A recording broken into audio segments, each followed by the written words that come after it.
अपनी बहुरानी का वध कर दिया। उसके गर्भ में जो बच्चा था जन्म लेने से पहले ही उसका वध कर दिया। मूर्ख, वो बच्ची अभी भी जीवित है। मैं आखिरी बार आपसे बात कर रहा हूँ और मेरी आपसे विनती है कि आप मुझसे संपर्क करने की कोशिश मत कीजिए। मुझे मेरे पति शील कुमार के खिलाफ कंप्लेन करनी है। उन्होंने मेरे बेटे वंश को मारने की कोशिश की है। क्या हुआ? हाँ, क्या हुआ? मेरा बटुआ पता नहीं कहाँ गिर गया। आप दूध रहने दीजिए, पैसे नहीं है। क्या हुआ पंडित जी? हैं? उनका बटुआ गिर गया। बटुआ कहाँ खो गया पंडित जी? पता नहीं, मैं समझ में नहीं आ रहा है। कोई बात नहीं, पैसे मैं दे देता हूँ। अरे नहीं, आप क्या जी, आप कष्ट मत कीजिएगा। इसमें इतना परेशानी की क्या बात है? आप भदैरवा के महापंडित हैं, आपके लिए मदद करके मुझे खुशी मिलेगी। ये लीजिए। नाना दूध तो पिलाएंगे बच्चे, सब ठीक हो जाएगा, सब ठीक हो जाएगा बेचारे। ले लो लो लो लो लो लो लो लो बेटा, अरे बेटा, अरे ले ले ले ले ले ले ले ले बच्चे। ना, हमारी मुनिया रानी नाना के हाथ से दूध पिएगी। अरे पी लो बच्चे, लो बेटा, परेशान मत करो नाना को। अरे बेटा, क्या हुआ, क्यों इतना हट कर रही है? बच्ची मुझे दे दीजिए, मैं इसे दूध पिलाने की कोशिश करता हूँ। देखिएगा, सुन ही नहीं रही है, रोते जा रही है। ला ला ला ला ला ला, चुप हो जा, चुप हो जा, चुप हो जा, क्यों रो रही है?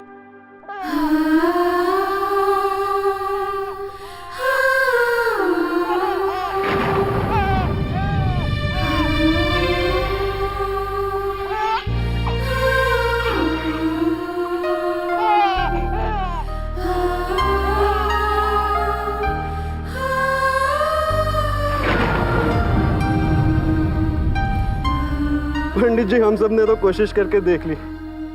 अब तो लगता है कि इसको इसकी माँ ही चुप करवा पाएगी।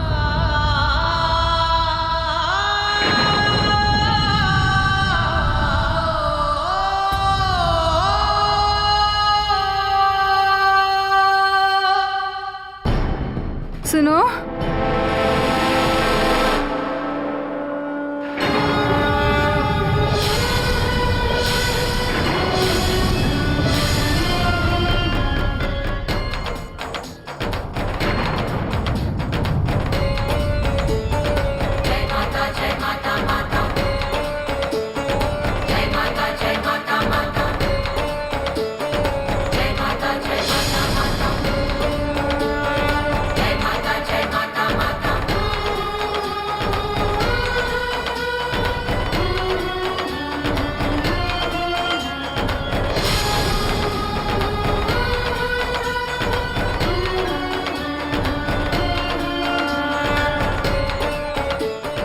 लाओ, बच्चे को मुझे दो। मैं बताती हूँ कि बच्चे को कैसे चुप कराया जाता है। लाओ, लाओ।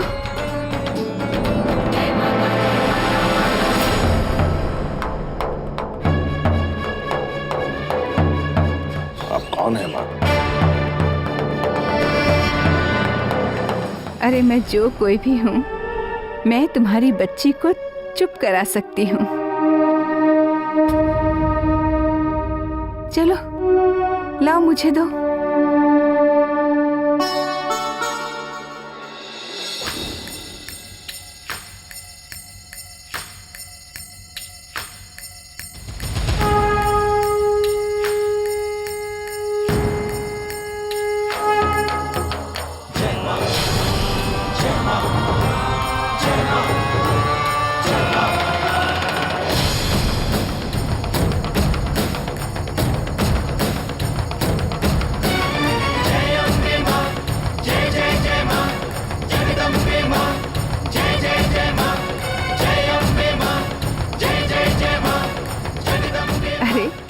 तुम लोग मेरे पीछे कहाँ आ रहे हो? तुम लोगों से बच्ची चुप हुई थी क्या? नहीं ना, वहीं रुको, मैं अभी आती हूँ।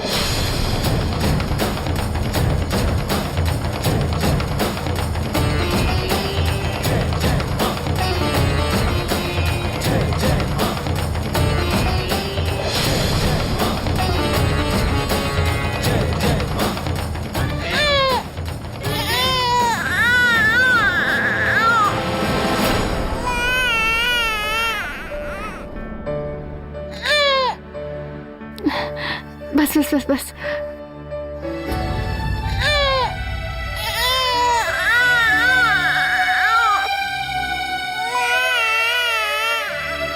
बस बेटा, मुझे पता है तुम्हें भूख लगी। हाँ, भूखी है।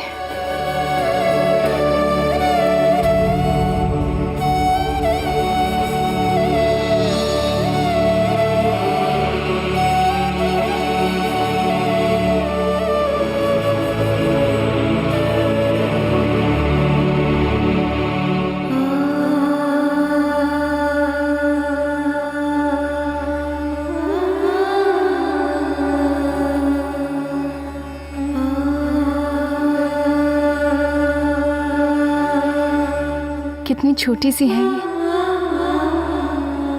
और इतना लंबा सफर।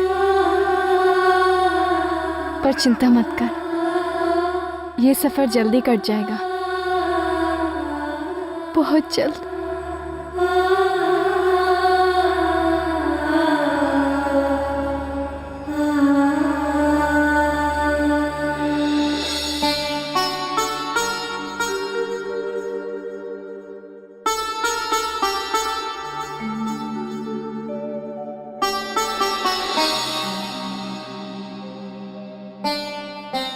ले ले ले ले ले ले ले ले, मेरी मुनिया ने रोना बंद कर दिया। इसने तो रोना बंद कर दिया। माँ, क्या किया आपने? है? जो किया है ना, वो तुम्हें नहीं समझा पाऊंगी। ठीक है? हाँ माँ, हाँ।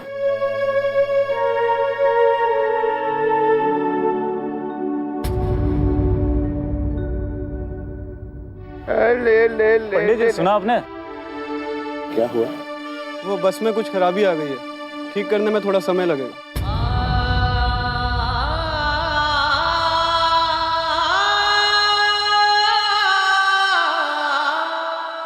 पंडित जी, मैंने आपको बस की छत पर ही पहचान लिया था। आप लेकिन कुछ परेशान लग रहे थे, इसलिए मैंने छेड़ना उचित नहीं समझा। हाँ, इस बच्ची को लेकर थोड़ा परेशान था मैं। पंडित जी, ये बच्ची किसकी है? ये मेरी बेटी की बच्ची है। बच्ची अकेली है, आपकी बेटी साथ में नहीं है?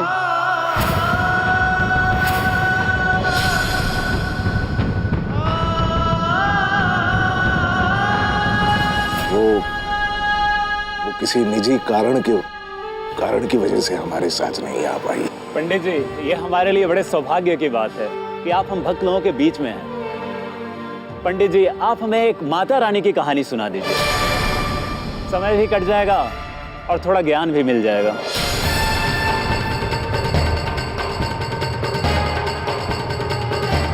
नहीं भाई, माता रानी की कहानियां बस किताबी बातें हैं, पन्नों के अंदर ही रह जाती।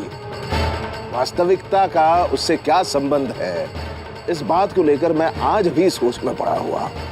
अगर आज मैं किताबों के परे देखता हूँ तो मुझे एक ऐसा इंसान दिखता है जिसको देखकर ऐसा लगता है कि अगर कहीं भगवान है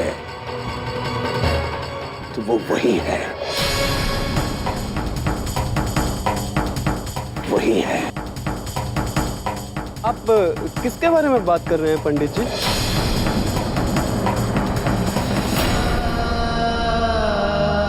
थी कोई बेटा, थी जो हर इंसान से प्यार करती थी। उसने कभी भी अपनी खुशी के बारे में नहीं सोचा, दूसरों की खुशी में उसे खुशी मिलती थी। फूलों की टोकरी में मिली थी वो।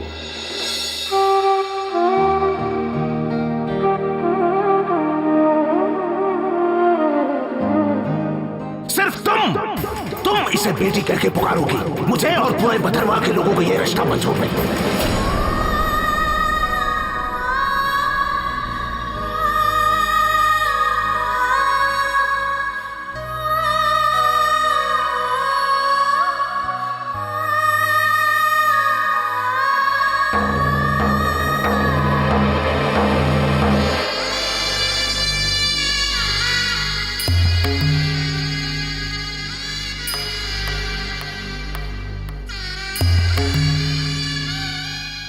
तुम्हारी इज्जत ने मेरी श्रद्धा की जान तो ले ली।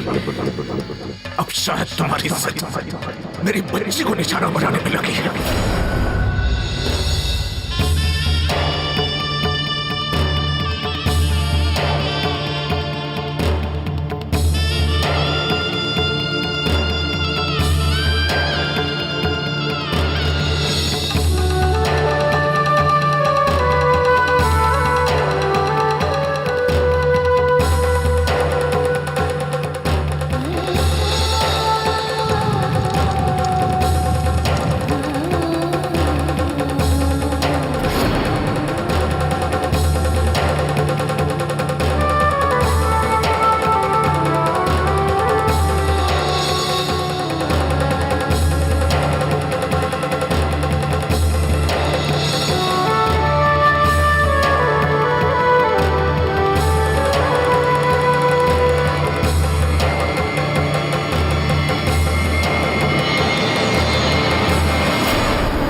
सब कुछ होने के बाद भी उसने अपने पिता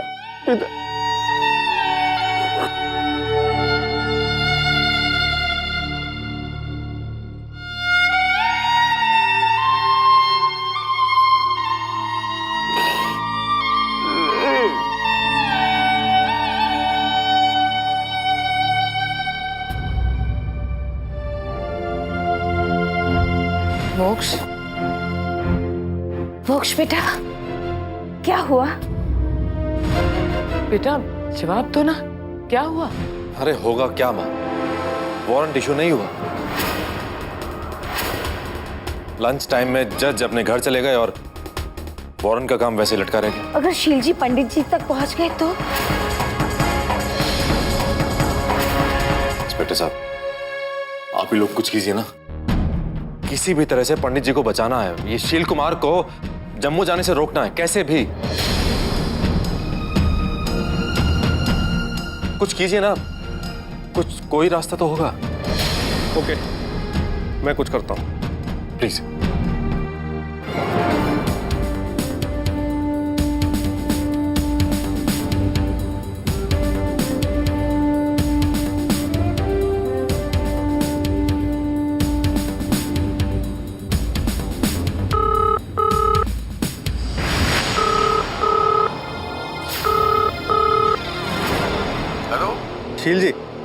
शील जी मैं बोल रहा हूँ। आपको एक अंदर की बात बतानी है।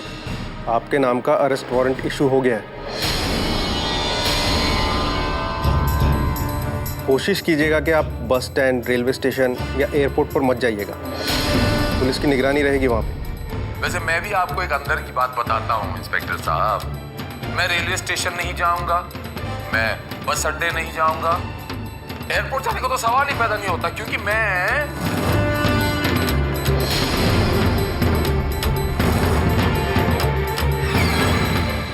के अंदर बैठा।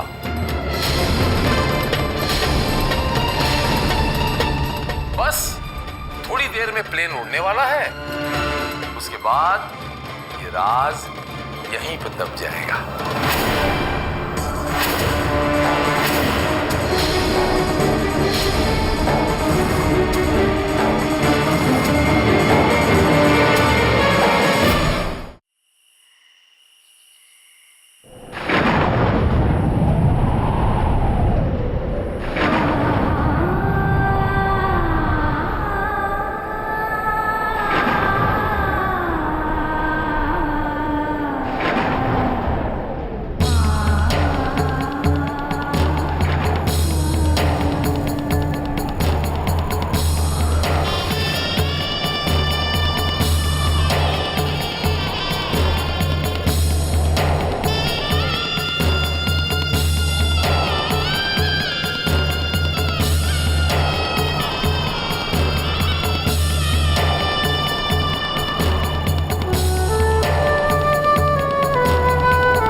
भाभी आप इस तरह से अंधेरे में क्यों बैठी हैं? कोशिश की थी रोशनी में बैठने की,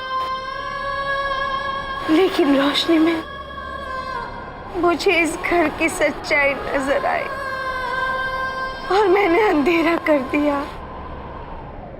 अभी ऐसी मायूसी की बातें मत कीजिए। आपने कल से कुछ नहीं खाया। क्या खाना लेके आ रही है? आप खाना खा लीजिएगा। मैं लाइट जला देती हूँ।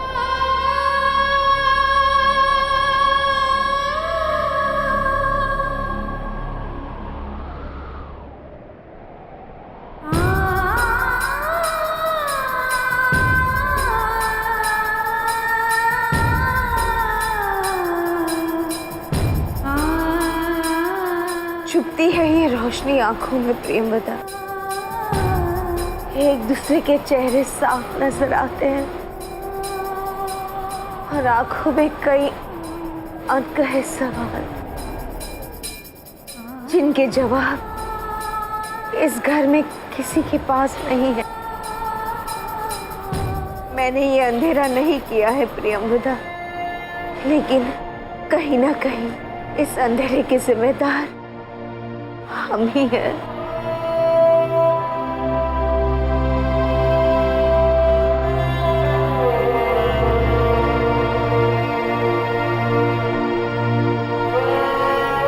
प्रियंवदा, मैं, तुम, मधुरा इस घर में एक उम्मीद, एक अच्छाई लेकर आए थे कि हम एक बहू बनकर, एक बेटी बनकर, एक माँ बनकर इस घर के लिए कुछ अच्छा करें। पर क्या हुआ?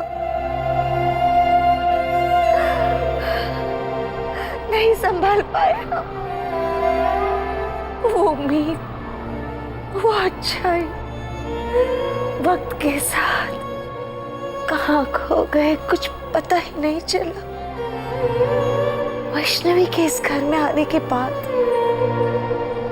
हमारे तिरस्कार के बाद भी उसने उन उम्मीद, उन अच्छाई को तराशा, उन्हें सहारा दिया, हमें समझाया कि मन में बसी अच्छाई को कैसे बाहर निकालते हैं, अच्छा कैसे बना जाता है, अच्छा कैसे बनाया जाता है।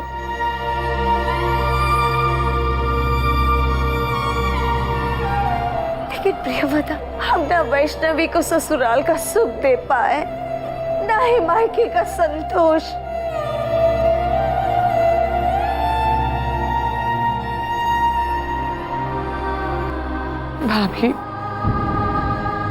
भाभी जो बीत गया उस पे हमारा क्या वश है? सच कहूं प्रियवदा, मुझे वंश के कमरे में जाने से डर लगता है। कहीं वंश को होश आ गया और उसने मुझे पूछ लिया कि वैष्णवी कहाँ है, उसकी बच्ची कहाँ है, तो मैं क्या जवाब दूंगी उसे? बताओ ना, मैं क्या जवाब दूंगी उसे? उसे कैसे कहूंगी मैं कि वैष्णवी हमारे बीच में नहीं रही? वैष्णवी हम सबको छोड़कर जा चुकी है।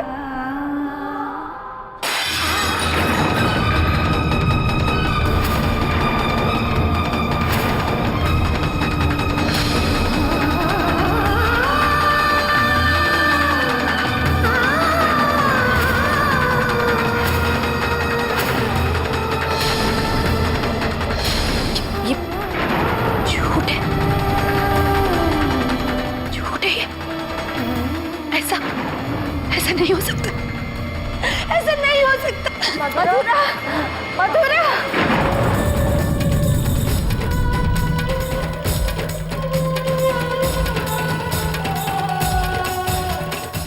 मोक्ष,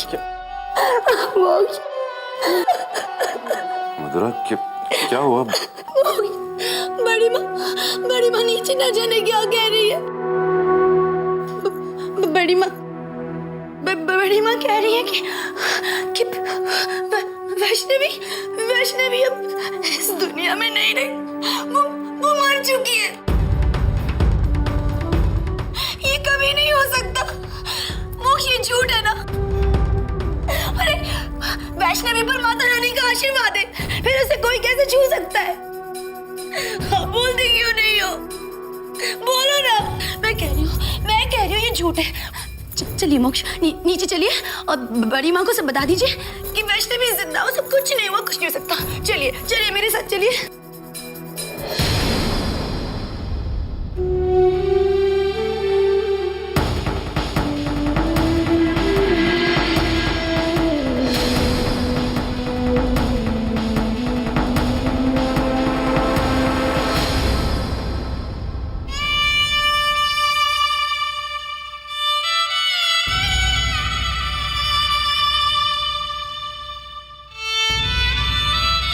मधुरा,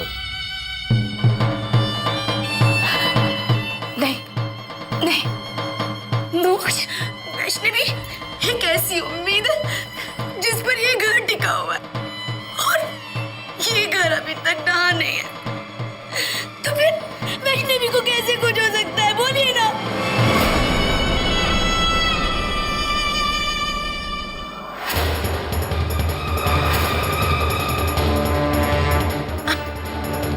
चुप क्यों है? क्यों चुप है आप? बोलते क्यों नहीं है?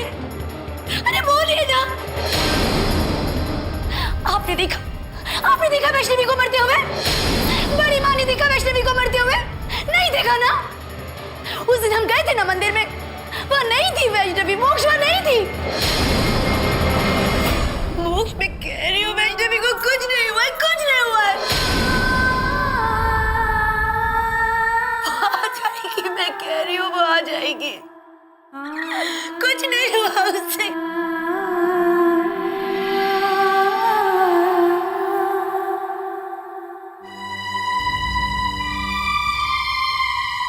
बेटा जाओ मधुरा को संभालो। क्या संभालूं बड़ी माँ? मेरे पास उसके सवालों का जवाब नहीं है बड़ी माँ। आप लोग ही समझा दीजिए, और उसे समझा दीजिए कि जल्द से जल्द इस सच को समझ जाए, स्वीकार कर ले। उसके लिए बेहतर होगा।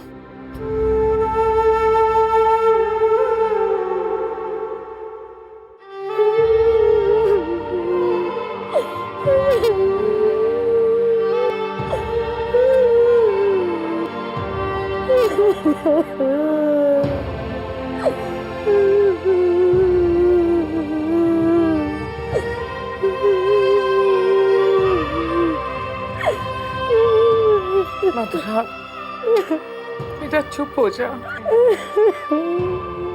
अगर वैष्णवी हमें कहीं से देख रही है तो बेटा उसे कितना बुरा लगेगा तुम्हें इस हाल में देखकर। हाँ, तुम वो अपनी बहन समझती थी ना। हाँ, चुप हो जा बेटा, संभाल अपने आप को।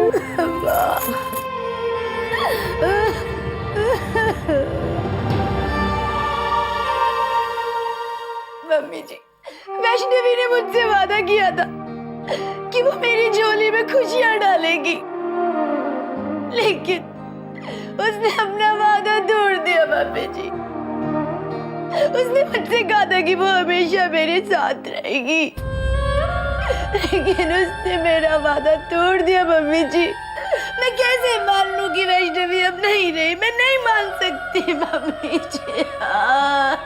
जैसे हमने मान लिया, वैसे तुम्हें भी सच को मानना होगा बेटा। खुद को फरेब में रखने से कुछ हासिल नहीं होगा। वैष्णवी अब नहीं रही बेटा। वैष्णवी ने जो सपने मुझे दिखाए थे, वो सपने ही तो मेरा जिंदगी जीने का मकसद थे।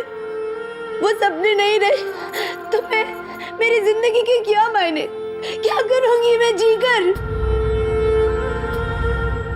इससे बेहतर है कि मैं मर जाऊं। कैसी बातें कर रही हो मधुरा? बेटा संभाल अपने आप को। वैष्णवी इस घर में जो अच्छाइयां छोड़ के गई है, उसे हमें आगे बढ़ाना है ना? मधुरा, हम जानते कि ये वक्त मुश्किल का है, लेकिन बेटा हमें ये वक्त काटना है।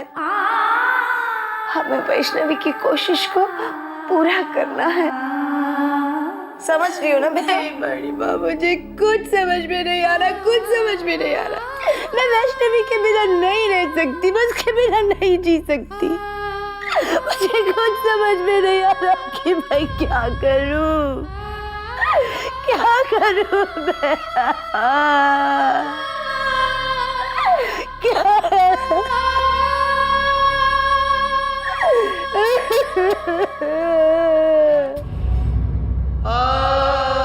वंश, इस घर की हालत बद से बदतर होती जा रही है। आज मेरी बच्ची नहीं रही वंश। मेरी बीवी वहां खड़ी बिलक बिलक के रो रही है। मैं कुछ नहीं कर पा रहा हूं, कुछ नहीं करते। तेरे सामने बेबस लाचार बैठा हूं, अपने ही किए हुए गुनाहों की माफी की भीख मांगा। मुझे माफ कर दे भाई, होश में आ जा, संभाल ले ये सब।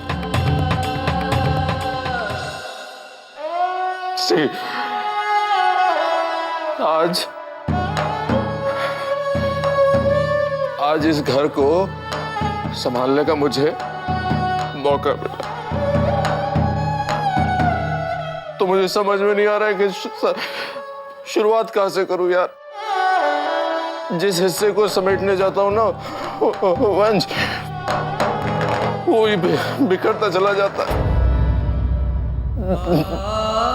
मुझसे नहीं होगा वो, मुझसे ये सब नहीं होगा। मैं नहीं समेट सकता इस घर को। इसको संभालने के लिए उसका अच्छा बेटा चाहिए। तो वो है अच्छा बेटा। मैं बेकार हूं, मैं बुरा हूं, मैं गंदा हूं। तू चाहिए यहाँ के लिए। आजा मेरे भाई, आजा, भीख मांग रहा हूं तुझसे, संभाल ले ये सब। तेरे बड़े भाई से ये सब नहीं संभलेगा।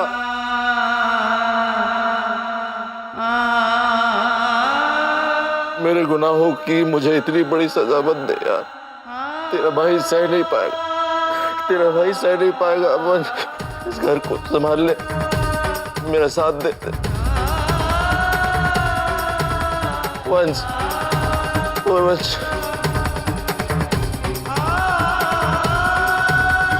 वंश, वापस आ जा।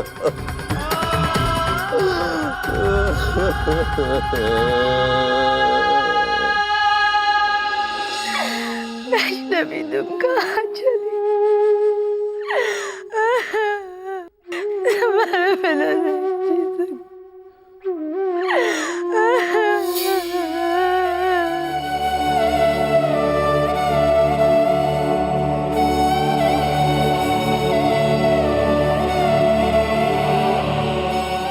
भाभी,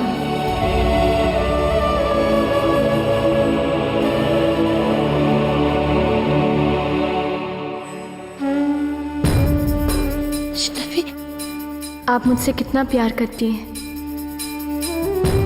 फिर मैं आपको छोड़कर कैसे जा सकती हूँ?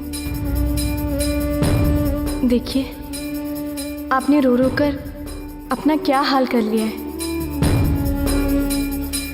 मैंने कहा ना, मैं यही हूँ आपके पास।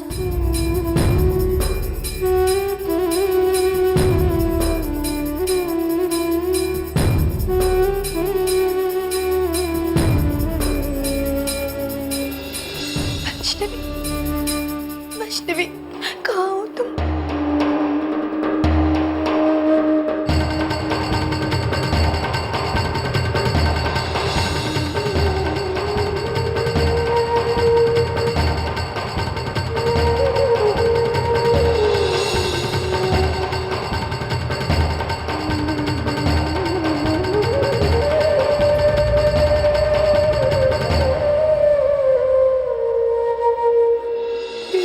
छोड़ के मैं तुम्हारे बिना नहीं जी सकती।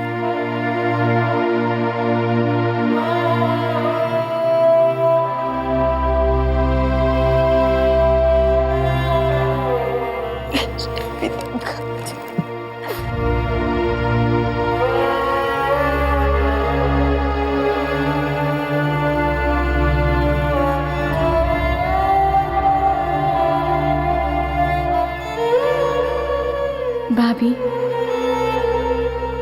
आपको क्या लगा था कि मैं आपको छोड़कर चली जाऊंगी?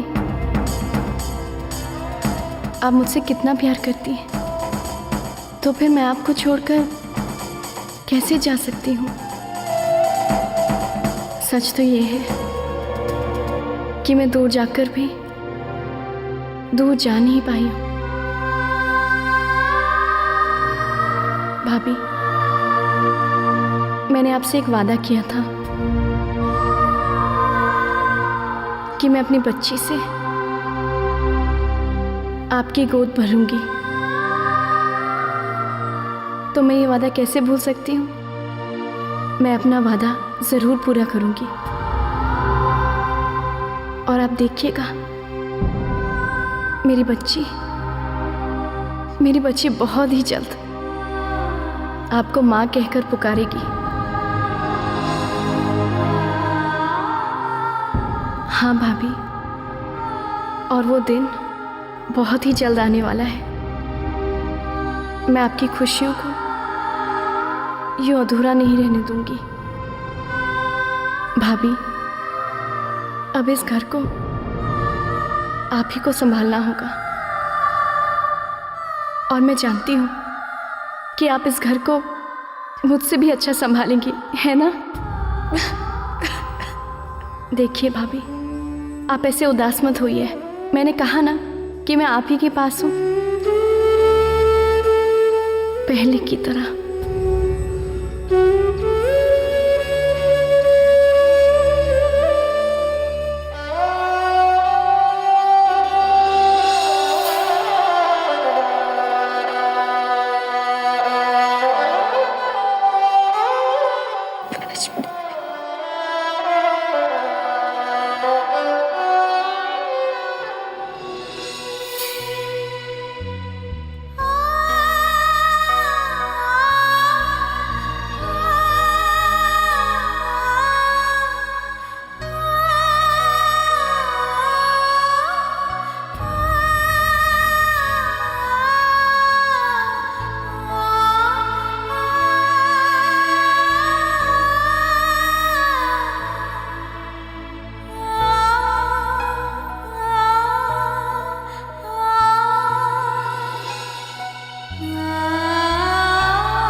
वंश, चलिए अब उठिए, बहुत हो चुका। आपने बहुत आराम कर लिया, चलिए अभी उठिए आप। वंश, आखिर मैं अकेले कब तक ये सब संभालती रहूंगी? वंश, मैं जानती हूँ आप मुझसे गुस्सा है ना कि मैं आपको बिना बताए चली गई। वंश, मुझे माफ कर दीजिए। वंश, देखिए, मैं यहाँ आपसे माफी मांगने आई हूँ, और आप है कि उठते ही नहीं हैं। देखिए, अगर आपने मेरी बात नहीं सुनी ना, तो मैं आपसे रूठ जाऊंगी। फिर आप मेरे पीछे सॉरी सॉरी बोलते हुए आते रहेंगे। वंश, वंश उठिए ना।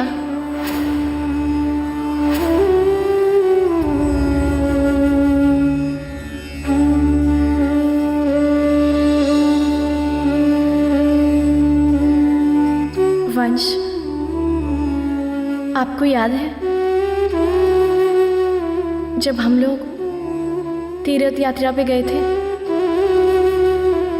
तो आपने कहा था कि पहले लड़की होगी। हाँ वंश, हमारी लड़की हुई है, आपकी बेटी हुई है। बहुत प्यारी है वो। उसकी आंखें बिल्कुल आप जैसी हैं। और उसका रंग बिल्कुल मुझ पे गया है। और पता है वंश, वो अपने बाबूजी को बहुत परेशान करती है। बहुत शैतान है वो, बहुत शैतान।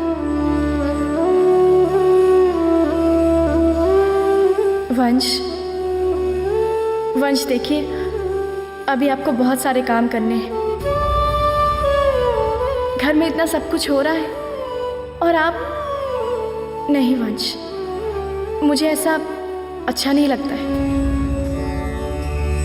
और वंश, अब तो हमारी बेटी भी आ गई है ना, उसका ख्याल भी आप ही को रखना होगा।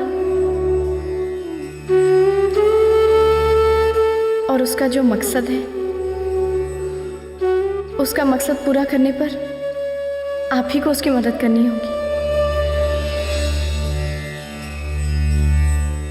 और हाँ वंश, बाबूजी बेचारे वो भी कितने अकेले पड़ गए हैं। वंश, अगर हो सके तो उनका ख्याल भी रखिएगा, मुझे अच्छा लगेगा। मैं जानती हूँ आप उनका ख्याल जरूर रखेंगे। वंश, आप जल्दी से ठीक हो जाइए और यहाँ से उठ जाइए। तब तक आपकी वैष्णवी आपका इंतजार करेगी।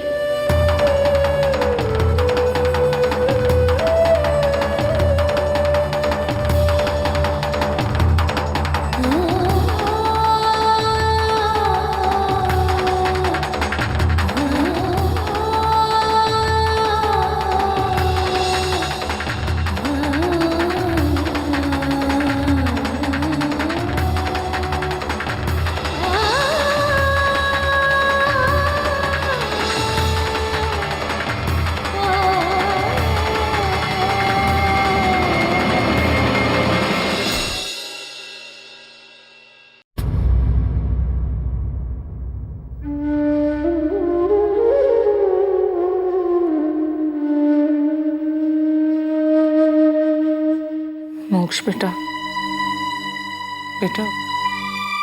तुम अगर इस तरह से हिम्मत हार जाओगे तो कैसे चलेगा बेटा? मधुरा को कौन संभालेगा? जाओ उसके पास, समझाओ उसे, संभाल उसे, जाओ।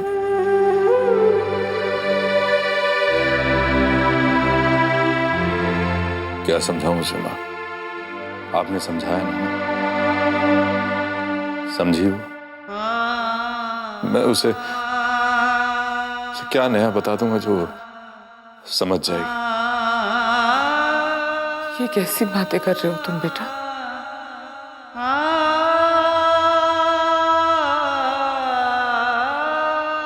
बेटा, मधुरा तुम्हारी जिम्मेदारी है।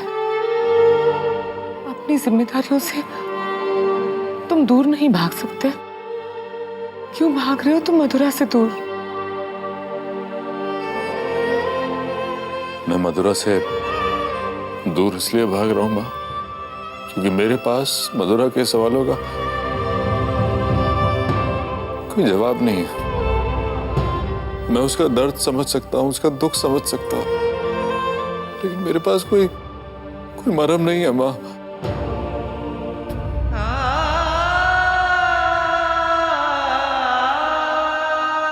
मैं जानती हूँ बेटा, वैष्णवी का तो हम सबके लिए बहुत बड़ा है। वो हमारे बीच नहीं है। क्या कर सकते हैं बेटा? अपने आप को समझाना तो होगा ही ना, बुलाना तो पड़ेगा ही ना उसे। माँ, कैसे बुला पाएगी मधुरा वैष्णवी को, जबकि उसकी हर खुशी वैष्णवी की वजह से। माँ, मधुरा को एक औरत के हर रिश्ते से मिलवाया वैष्णवी ने। इस घर में बहू का दर्जा दिलवाया वैष्णवी ने। माँ, उसे माँ बनने का सपना दिखवाया वो भी वैष्णवी ने। मधुरा मेरी एक अच्छी पत्नी बन पाई वैष्णवी की वजह से। ये घर लगता था वैष्णवी। आज वो वैष्णवी हमारे बीच में नहीं है। उससे झूठ भी तो नहीं बोल सकता। तो मधुरा रो मत। वैष्णवी वापस आ जाएगी। मेरे पास ऐसे शब्द नहीं मां जो मधुरा को तसल्ली दे सके। मुझसे नहीं होगा।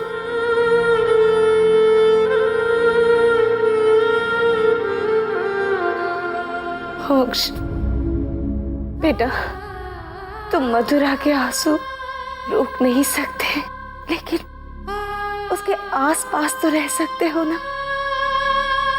उसका हाथ पकड़ के उसके पास बैठ तो सकते हो ना।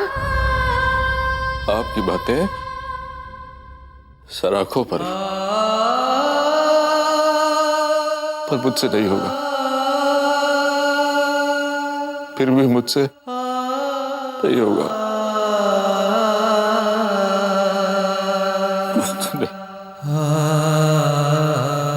मोक्ष, मोक्ष, मैं बिल्कुल ठीक हूँ।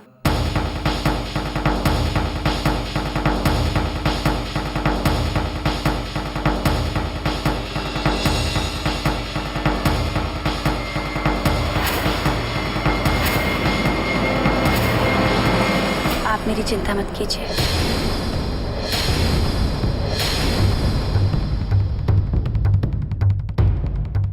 बड़ी माँ,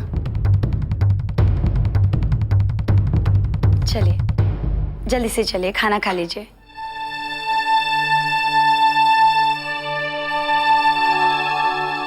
अपने आंसू पीकर बड़ी माँ का दुख दूर करने आई हो। मैंने अपने आंसू नहीं पिए हैं, क्योंकि मुझे इस बात का एहसास हो गया है कि वैष्णवी यही है, हमारे साथ है, हमारे पास है। बड़ी माँ, मैंने उसके होने के एहसास को महसूस किया है। वो हमें छोड़कर कैसे जा सकती है बड़ी माँ, जबकि हम लोग उसे छोड़ने को तैयार ही नहीं है। वैष्णवी कहीं नहीं गई है, वो हम लोगों के साथ ही है, हमारे साथ।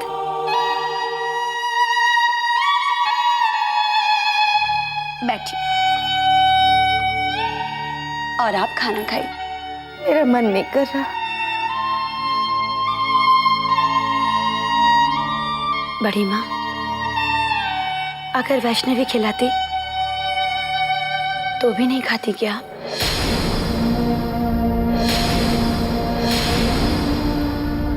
आज से मुझे ही अपनी वैष्णवी मान लीजिए।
हुआ भाभी?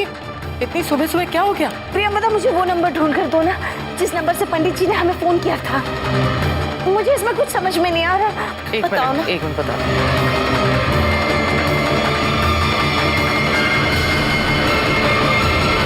भाभी ये नंबर था। ये नंबर?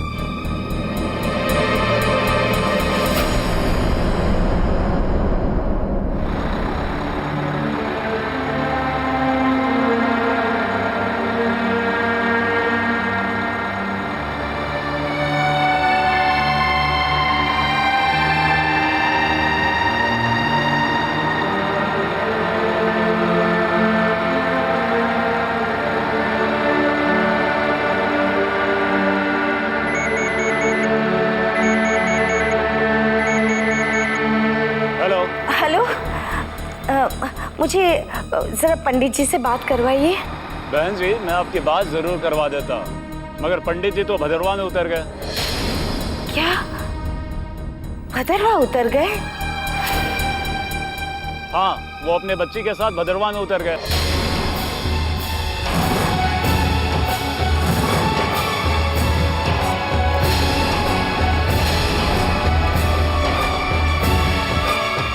वो अपने बच्ची के साथ भदरवा में उतर गए। वो अपने बच्ची के साथ भदरवा में उतर गए। क्या हुआ भाभी?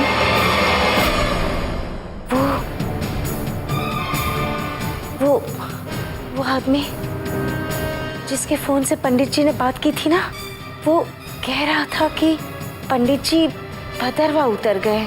तो पंडित जी तो भदरवा ही जाएंगे ना? हाँ, लेकिन वो ये बता रहा था कि पंडित जी अपनी बच्ची के साथ उतरे।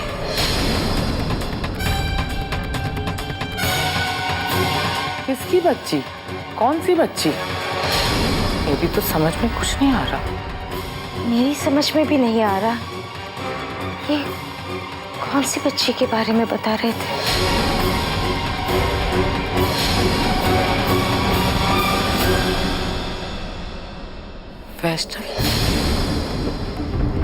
वैष्णवी माँ बनने वाली थी ना, और उसके आखिरी समय में पंडित जी उसके साथ थे।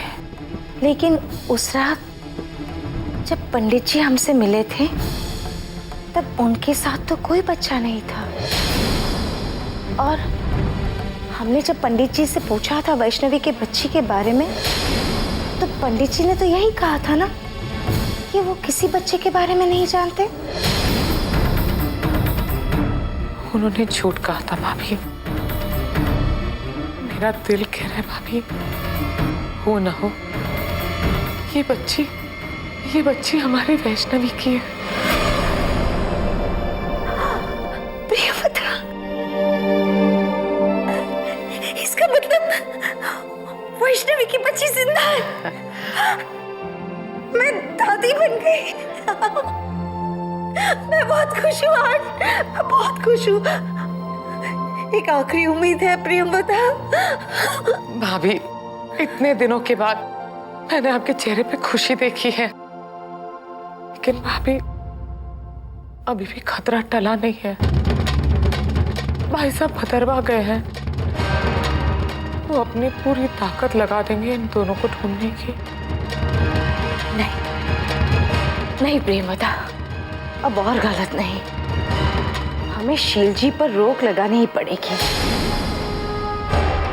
लेकिन प्रियंवदा, तुम मथुरा को इस बारे में कुछ मत कहना। वो अभी संभली है, फिर से कमजोर पड़ जाएगी बेचारी। उसे इस बात का पता नहीं चलना चाहिए। हाँ बिल्कुल, चिंता मत कीजिए भाभी, मथुरा को ये बात मैं नहीं बताऊंगी। सबसे पहले हमें भाई साहब का अरेस्ट वारंट निकलवाना होगा। बस यही एक तरीका है भाई साहब को रोकने का।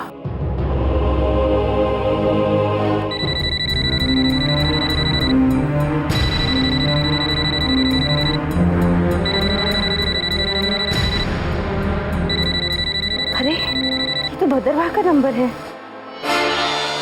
हेलो विद्यासागर बोल रहा हूँ, समदन जी। पंडित जी आप कहाँ हैं? पंडित जी आप उस रात कहाँ चले गए थे? पंडित जी, अंबिका जी, पंडित जी आपके मन में बहुत बस गए हैं ऐसा लगता है। हे भारतीय नारी, कब से हो गई आप इतनी दुराचारी? बेहाता स्त्री के लबों पे पराये मर्द का नाम इतना ज्यादा आना अच्छा नहीं होता। मुझे उम्मीद है कि मेरा इशारा आप समझ रहे हैं। कैरेक्टर नाम की भी कोई चीज होती है ना अंबिका जी? आप चुप क्यों हो गई आप? सोच रही हूँ शील जी कि कभी मैं अपनी मांग में आपके नाम का सिंदूर भरा करती थी। हर करवा चौथ में मैं आपकी लंबी आयु की दुआएं मांगा करती थी। शायद उन दुआओं का ही असर है जो अब तक आप भगवान की मार से बचे हुए हैं। लेकिन इस बार एक पत्नी दूज का चांद देखकर क्या मांगेगी, ये तो आप अच्छी तरह से समझ ही गए होंगे, है ना शील जी? आपने एक पत्नी के दुआओं का असर तो देख ही लिया। अब एक पत्नी की हाय के लिए तैयार हो जाइए शील जी।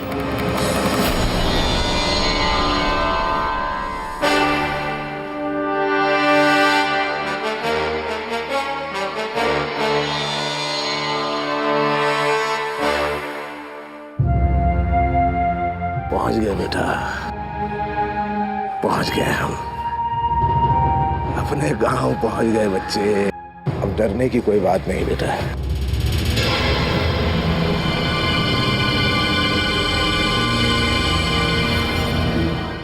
नमस्ते। थकान भी दूर हो जाएगी। ये भदरवा है बेटा, तेरी माँ का गांव। तेरी माँ अपनी बहन को साथ में लेकर पूरे गांव में घुमा करती थी।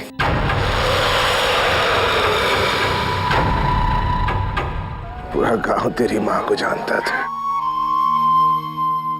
वो सिर्फ मेरी बेटी नहीं थी,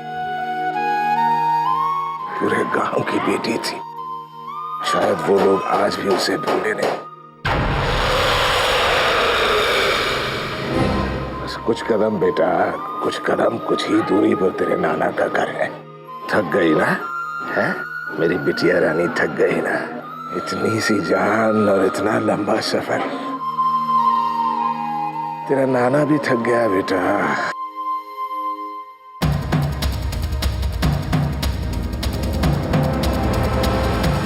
छुपते छुपते, भागते भागते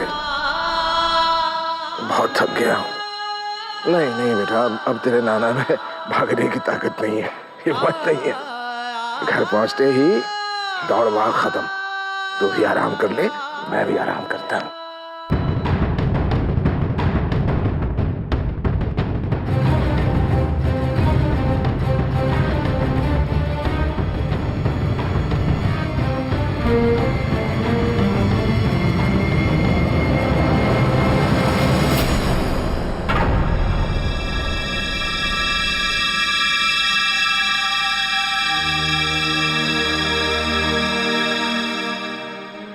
अभी बेटा नाना जूता ठीक करते हैं।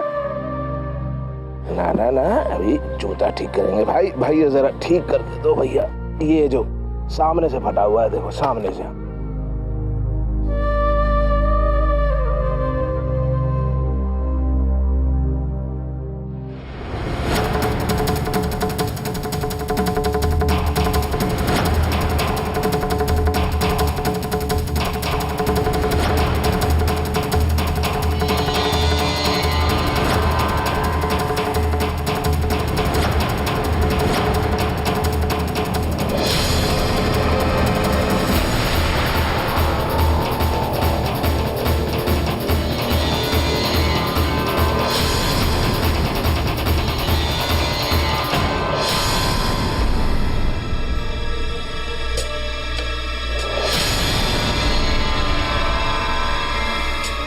भाई साहब बच्ची रो रही है, थोड़ा सा दूध मिलेगा?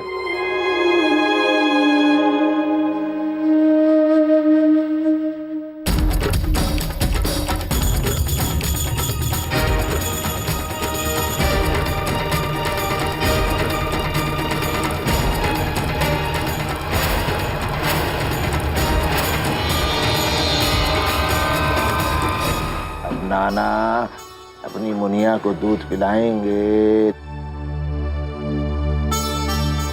अच्छा बेटा, तूने मुझे यहीं रोक कर बता दिया कि तू भूखी है, वरना घर में तो खाने का सामान कुछ नहीं है?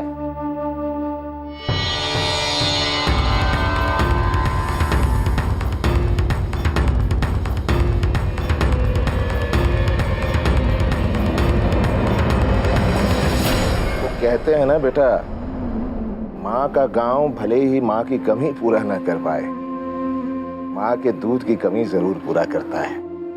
हाँ, माँ की गोद न सही पर आंचल जरूर मिलता है बेटा। अरे कमबख्तो, हिंदी फिल्म के हीरो की तरह यहाँ डंडा लेके क्या खड़े हो? तोड़ो, जिस काम के लिए लाया हो करो। चलो तोड़ो तोड़ो तोड़ो तोड़ो।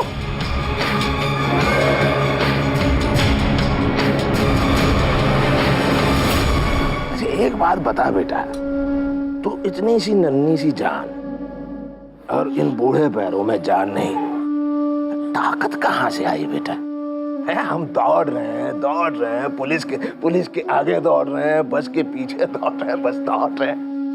हाँ बच्चे, ये प्यार की शक्ति है जो बूढ़े शरीर में भी शक्ति फूंक देती है।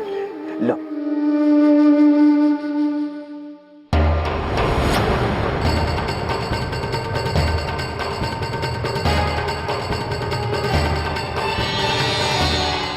इस घर का वो हशर करो कि ये पंडित का बच्चा इस घर में जब आए तो अपने खुद के घर को पहचान ना पाए।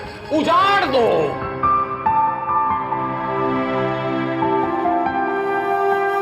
तो कितना दूध पिएगी? कितना दूध पिएगी? अरे इतनी नन्ही सी जान, इतना छोटा सा पेट, दूध कहाँ जा रहा है? हाँ दे रहा हूँ बेटा, दे रहा हूँ। लो। आया तो बधरवा में ही है, लेकिन ये खूसट बुड्ढा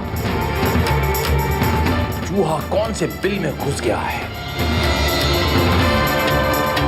मैं इसका पता लगा कर ही रहूंगा। आओ मेरे साथ।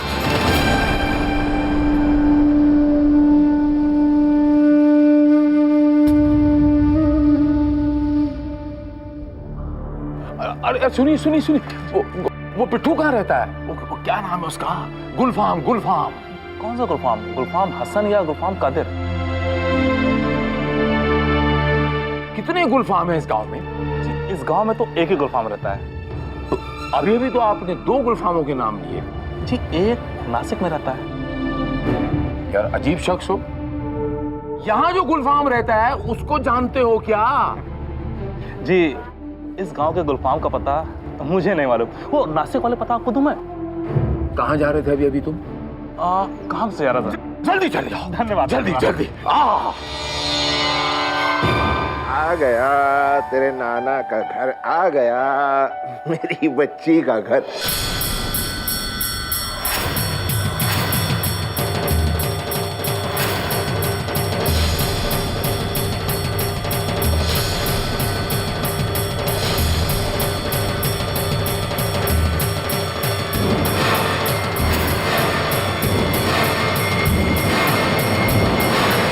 घर की जिम्मेदारी गुलफाम को दी थी। ये क्या है सब?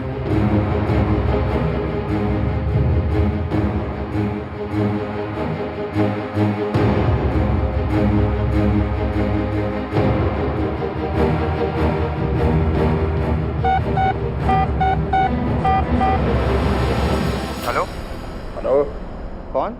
मैं पंडित विद्यासागर बोल रहा हूँ। आवाज पहचानने में नहीं आ रही है तुझे? गुलफाम, घर की जिम्मेदारी मैं तुझे दे गया था। यहाँ तो सारा सामान बिखरा पड़ा हुआ है, जैसे कि किसी ने तोड़ फोड़ की है। पांडे से कहा तो था, अगर पांडे ने काम नहीं किया तो मैं क्या कर सकता हूँ? और अभी मेरे पास वक्त नहीं है, आप मुझे बाद में फोन करिए।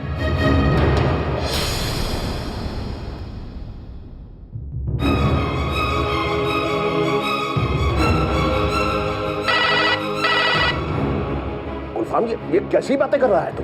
एक बार में आपको बात समझ में नहीं आती? आपसे कहा ना बाद में फोन कीजिए।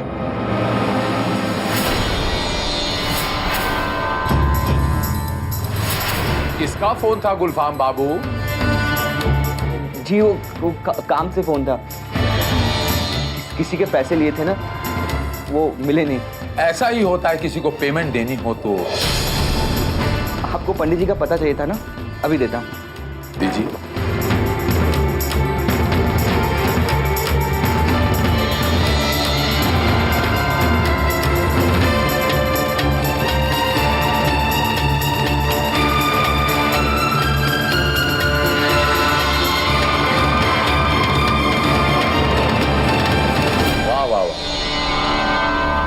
बहुत अच्छे गुलफाम बाबू, ये तो आपने मुझे मेरे ही घर का पता दे दिया। जी, पंडित जी ने जाने से पहले मुझे यही बता दिया था। इस वक्त पंडित जी कहाँ हैं बताने की कृपया करेंगे आप? जी वो शहर से अभी तक लौटे नहीं हैं। एक्टिंग अच्छी कर लेते हैं आप गुलफाम बाबू।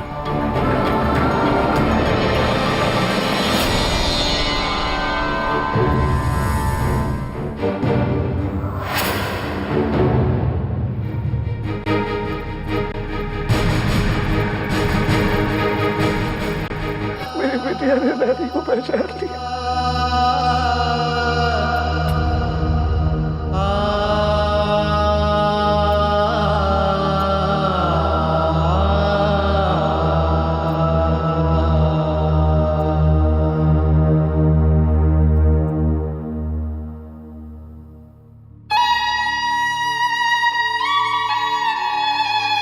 श्रद्धा, वैष्णवी की बेटी। हाँ श्रद्धा, तुम्हारी वैष्णवी की बेटी। और तेरे माँ के साथ जो कमियां रह गई थी, उसकी भी तो भरपाई करनी है ना? है? उसकी भरपाई करनी है ना बेटा? तेरी माँ का बचपन मेरी वजह से अधूरा रह गया था, मेरी वजह से अधूरा रह गया था। उसे मैं तेरे रूप में पूरा करूंगा। थोड़ा सा समय अपने नाना को देना। हाँ बच्चे, थोड़ा सा समय पर देखना, सब ठीक हो जाएगा। हाँ, सब ठीक हो जाएगा बेटा, सब ठीक हो जाएगा।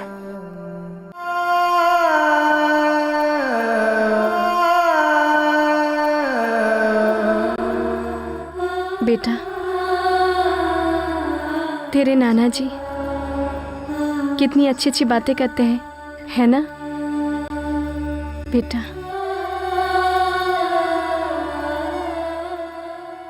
अपने नाना जी से बोल कि वो दुनिया के सबसे अच्छे नाना जी हैं। उन्हें बोल कि तुझे उन पर पूरा भरोसा है। वो तुझे कुछ भी नहीं होने देंगे। अपने नाना जी से बोल कि मैं भी सोनिया से लड़ूंगी, जैसे आप लड़ रहे हो। एक बार मुझे बड़ा हो जाने दीजिए।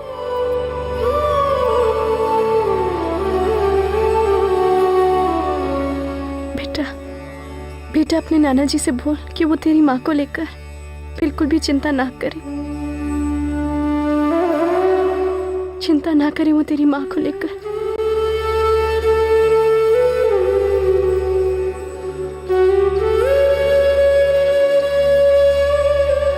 झूठ है, शील कुमार झूठ बोल रहे हैं, झूठ बोल रहे हैं वो सब। सुना तुमने? शील जी झूठ बोल रहे हैं। तो फिर भाई साहब पंडित जी के घर पे क्या कर रहे थे? काश भाई साहब ने जो भी कहा वो झूठ हो। काश पंडित जी और वैष्णवी की बच्ची सही सलामत हो।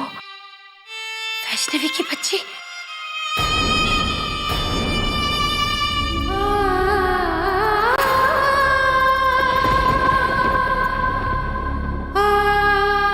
मम्मी जी, अभी आपने वैष्णवी की बच्ची कहा ना? बोले ना मम्मी जी। अभी बड़ी माँ, आप लोग बोल रहे थे ना वैष्णवी की बच्ची के बारे में। वो जिंदा है ना? मैं जानती थी वैष्णवी की बच्ची जिंदा होगी। बोलिए ना, वो कहाँ है बताइए ना मुझे। अरे आप लोग बोलते क्यों नहीं? देखिए मम्मी जी, वो वैष्णवी की बच्ची जिंदा है ना, बोलिए ना। मैं माँ हूँ उसकी। वैष्णवी ने मुझसे वादा किया था मम्मी जी, और देखिए ना, वैष्णवी अपना वादा निभा रही है। मेरी बच्ची जिंदा है, उसको कुछ नहीं हुआ। मैं उसे अपनी गोद में खिलाऊंगी, अपने हाथों से उसे पालूंगी। बड़ी माँ प्लीज मुझे जल्दी से बता दीजिए, प्लीज बड़ी माँ, बोलिए ना, वो है कहाँ मम्मी जी? बड़ी माँ, शील कुमार के नाम का अरेस्ट वारंट इशू हो गया।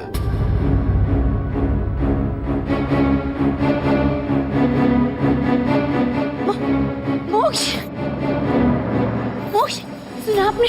हमारी बच्ची जिंदा है। हाँ? जिंदा है हमारी बच्ची। हाँ मोक्ष, मैं कह रही थी ना आपसे, उसे कुछ नहीं होगा, वो जिंदा है।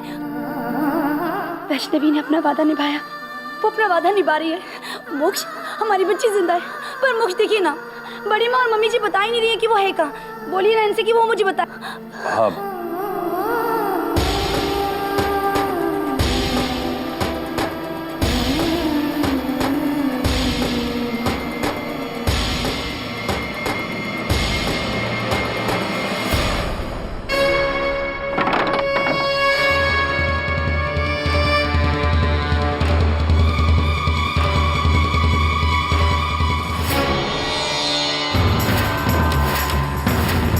तू नहीं, तेरी जुस्तजू ही सही, अब तो जीने की आरजू भी नहीं। गुलफाम मियां, आप नहीं, आपका गमछा ही सही।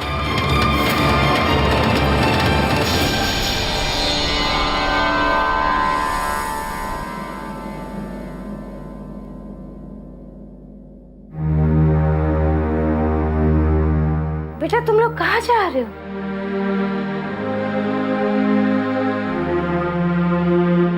भदरवा, हमारी बच्ची को लेने। वो बच्ची इस घर की है, मधुरा की बच्ची है। लेकिन मोक्ष बेटा, शील जी के अरेस्ट होने तक इंतजार तो करते हैं। बड़ी माँ, शील कुमार के नाम का अरेस्ट वारंट इशू हो चुका है और वो इस वक्त जम्मू में है। इसलिए मुझे जल्द से जल्द वहां जाकर वहां की पुलिस से बात करके अरेस्ट वारंट इशू करवाना होगा, ताकि वो लागू कर सके और उसकी खोजबीन चालू कर सके। मगर बेटा, बड़ी माँ, आप घबराइए मत, शील कुमार गिरफ्तार होंगे।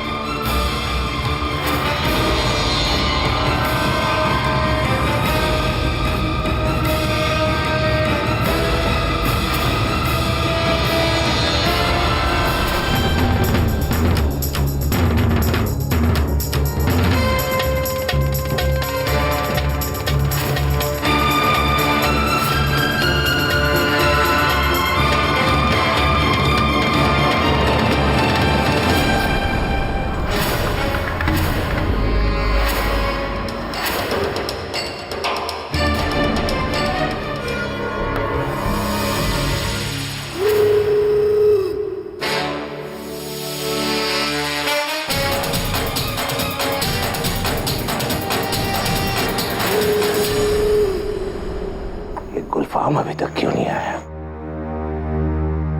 कहीं फंस तो नहीं गया?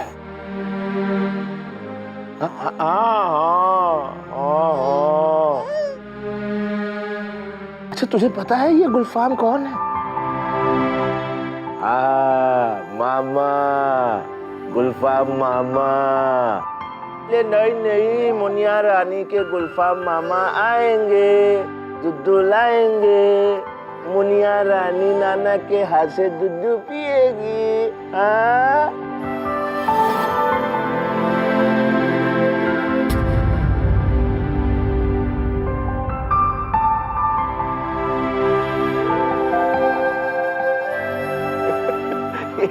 ये क्या बेटा है? हंस रही है, हंस रही है। अभी तो भूखी थी, अचानक हंस पड़ी। ये तेरी लीला मेरी समझ में नहीं आती बच्चे। अपने नाना का जी हल्का कर रही है ना? बिल्कुल अपनी माँ पे गई, बिल्कुल अपनी माँ पे गई है। वो भी अपनी पीड़ा की शिकन चेहरे पे नहीं लाती थी। हाँ बेटा,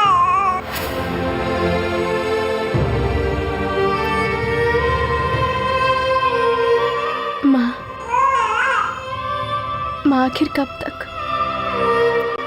तक मेरी बच्ची और मेरे बाबूजी ऐसे हालातों पर जीते रहेंगे?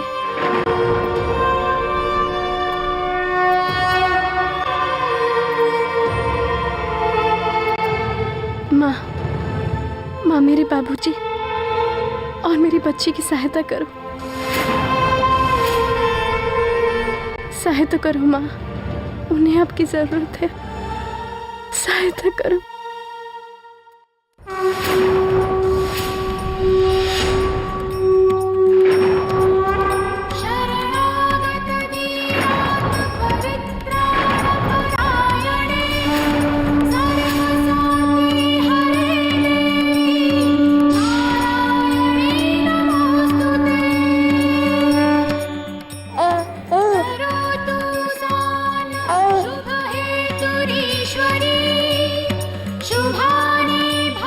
वैष्णवी, आंखें खोलो पुत्री।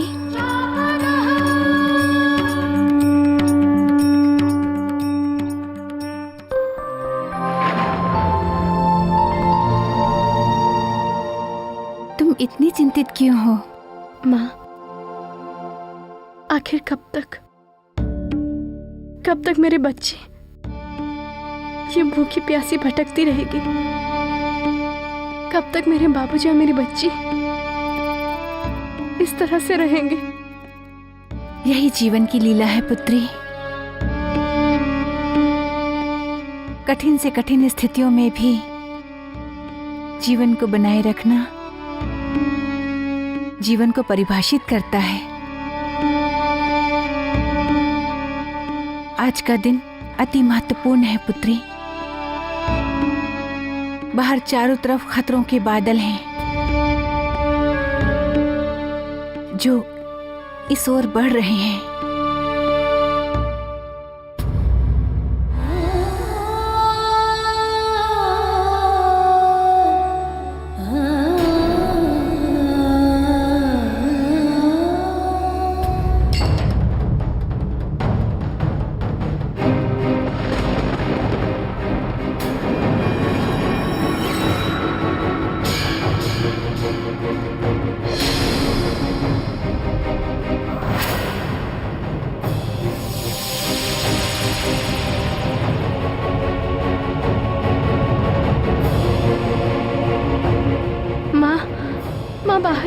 बाहर शील कुमार, माँ वो इसी तरफ आ रहा है। माँ कुछ कीजिए, माँ मेरी बच्ची और मेरे बाबूजी, इनकी रक्षा कीजिए, कुछ तो कीजिए माँ। नहीं पुत्री, ये विधि का विधान है, इसमें मेरा हस्तक्षेप उचित नहीं है।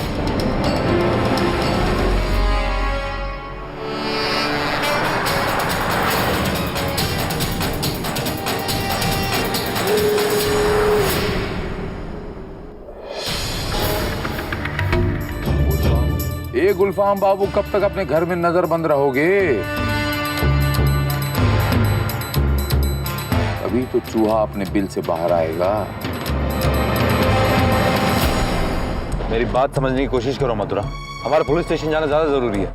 नहीं मोक्ष, हम लोग पहले पंडित जी के घर चलते हैं, वहाँ से हम पंडित जी और मेरी बच्ची को साथ में ले लेंगे, उसके बाद पुलिस के पास चलेंगे। बड़े पापा के नाम का वारंट यहाँ की पुलिस को देना बहुत जरूरी है ताकि वो कार्रवाई शुरू कर सके। और फिर इस बात की क्या गारंटी है कि ये पंडित जी अपने घर पर होंगे? अरे पंडित जी अपने घर पर नहीं होंगे तो और कहाँ होंगे मोक्ष?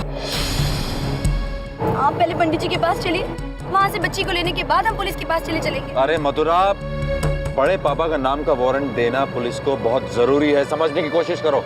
अच्छा, अब आपके लिए बच्ची जरूरी नहीं रही? फालतू की बात मत करो मथुरा। अब आपके लिए बच्ची की बात फालतू की बात हो गई। अरे ये आपने टैक्सी क्यों रोक दी? ये सामने वाला रास्ता पुलिस स्टेशन को जाता है और ये बाएं रास्ता विद्यासागर जी के यहाँ जाता है। अब आप लोग तय कर लीजिए कि आपको कहाँ जाना है।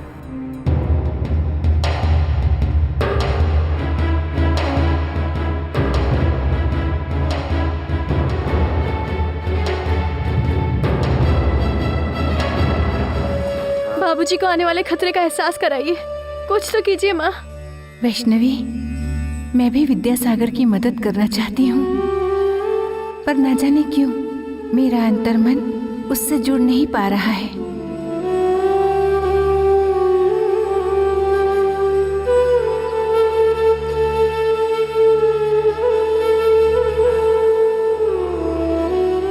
ठीक है पुत्री, मैं प्रयत्न करती हूँ। पुत्र विद्यासागर, कठिन समय आने को है। ये स्थान सुरक्षा की दृष्टि से उपयुक्त नहीं है। काल को पहचान पुत्र, काल को पहचान।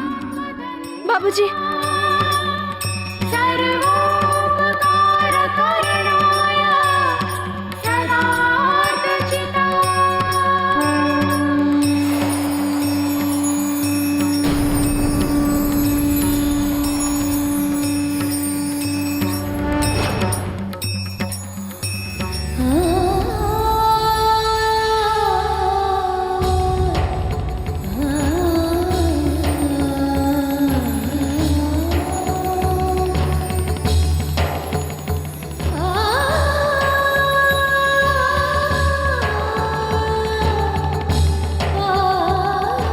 पुत्री, विद्यासागर अपने महत्वपूर्ण निर्णय मेरे अंतर्मन से जुड़कर करता है, परंतु आज उसका अंतर्मन मुझसे जुड़ नहीं पा रहा है, जिस कारण मेरी ध्वनि उसके अंतर्मन तक नहीं पहुंच पा रही।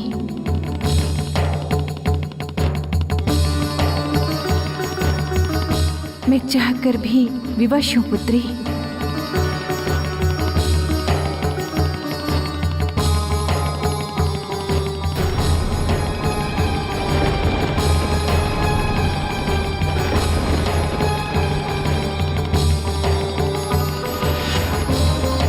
माँ, इस धागे में आपका लॉकेट हुआ करता था।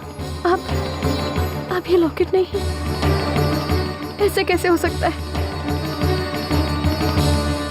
कदापि यही कारण है पुत्री। विद्यासागर ने मुझे अपनी भक्ति से काट रखा है, जिसके कारण उसका अंतर्मन मुझसे नहीं जुड़ पा रहा है।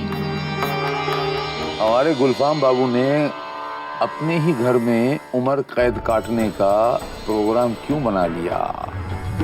कहीं सलाखें काट के भागने का प्रोग्राम तो नहीं?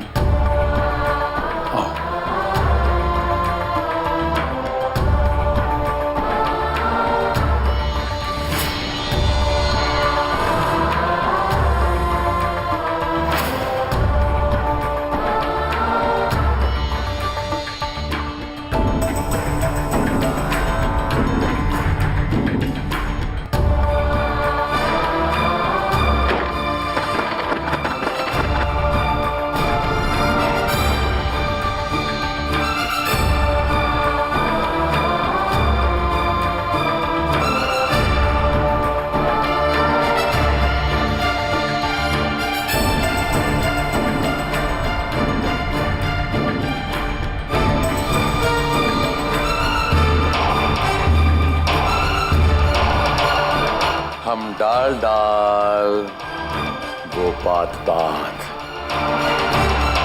गुल्लू मियां, आपका पाला भी इस बार शील कुमार से पड़ा है। बदरवा का चप्पा चप्पा छान मारो, उस पंडित का पता पूछना, उसके बाद उसके छोटे छोटे छोटे टुकड़े करके उसका सूप बनाना और सूप को पी जाना। जाओ।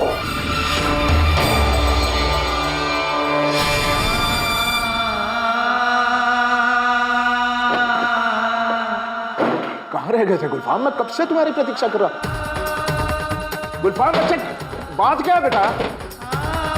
पंडित जी, क्या हुआ बेटा? पंडित जी जल्दी चलिए, आपको तुरंत निकलना होगा।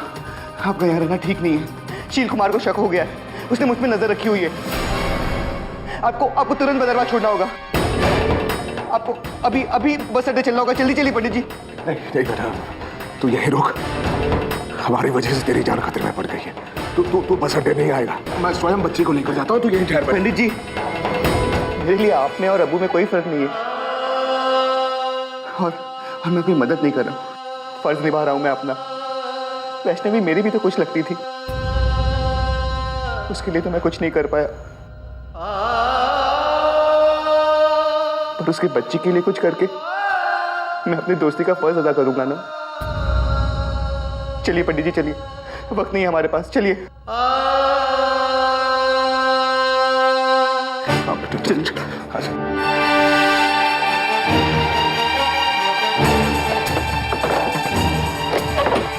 चलिए पंडित जी।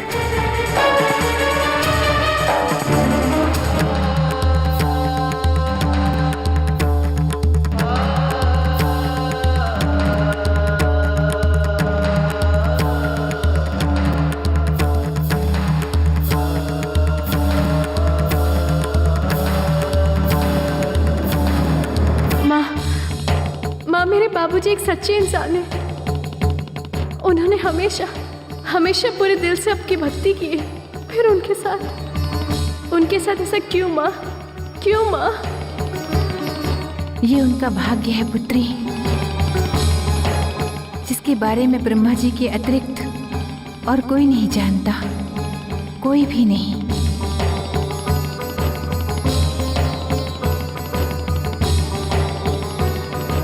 मेरी बच्ची, इसीलिए मैं तुझे स्वर्ग जाने के लिए कह रही थी।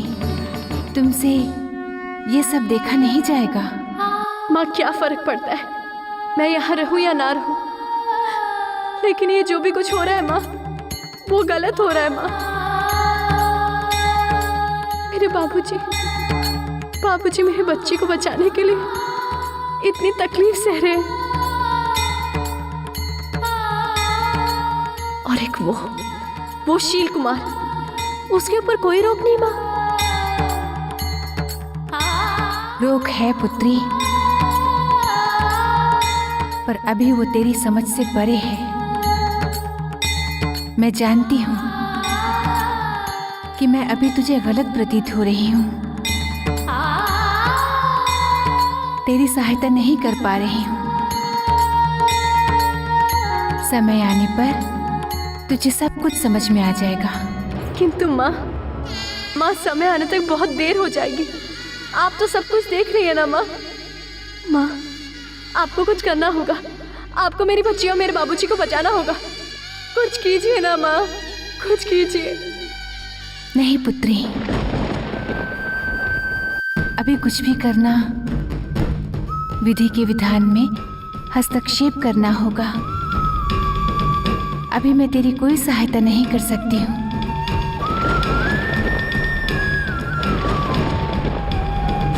मेरी समझ में नहीं आ रहा है, जब मैंने आपको शील कुमार के नाम का अरेस्ट वारंट दे दिया है तो आप लोग एक्शन क्यों नहीं ले रहे हैं? देखिए, टाइम लगेगा।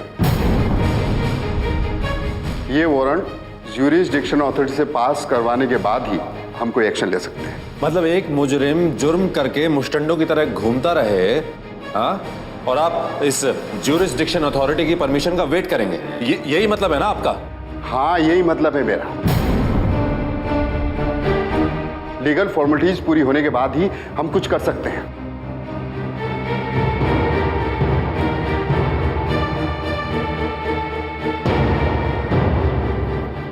मैंने आपसे कहा था ना कि हम लोग पंडित जी के घर चलते हैं। मधुरा, इतनी मुश्किलों से मैंने ये अरेस्ट वारंट इशू करवाया, तुम भी जानती हो। अब क्या करूं इसका? बदरवा की गलियों में पंडित जी का नाम चीखते चीखते उन्हें ढूंढ तो नहीं सकते ना? क्यों नहीं ढूंढ सकते? बिल्कुल ढूंढ सकते। मोक्ष, अगर ऐसा करने से मुझे पंडित जी और मेरी बच्ची मिल सकती है तो मैं ऐसा करने के लिए भी तैयार हूँ।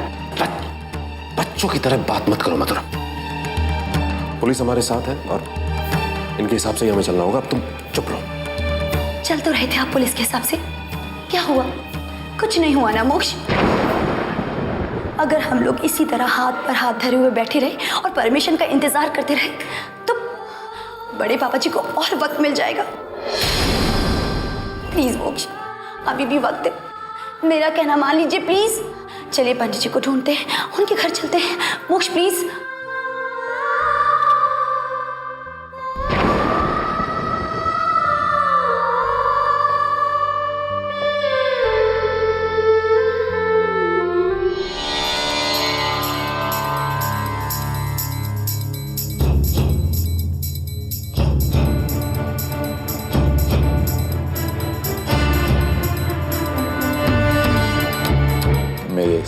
बांध टूट चुका है विद्यासागर। मैंने सोचा था अगर वो बच्ची मुझे मिल जाती तो मैं तुझे आसान मौत दूंगा।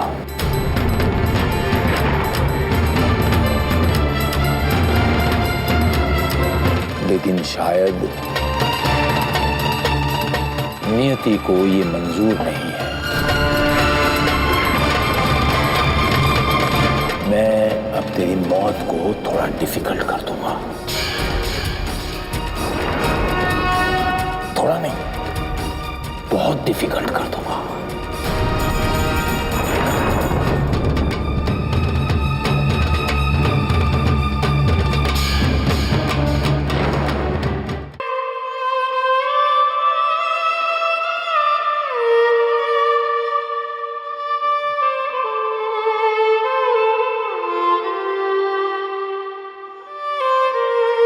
वैष्णवी की बच्ची जिंदा है बड़ी माँ। वैष्णवी की बच्ची जिंदा है?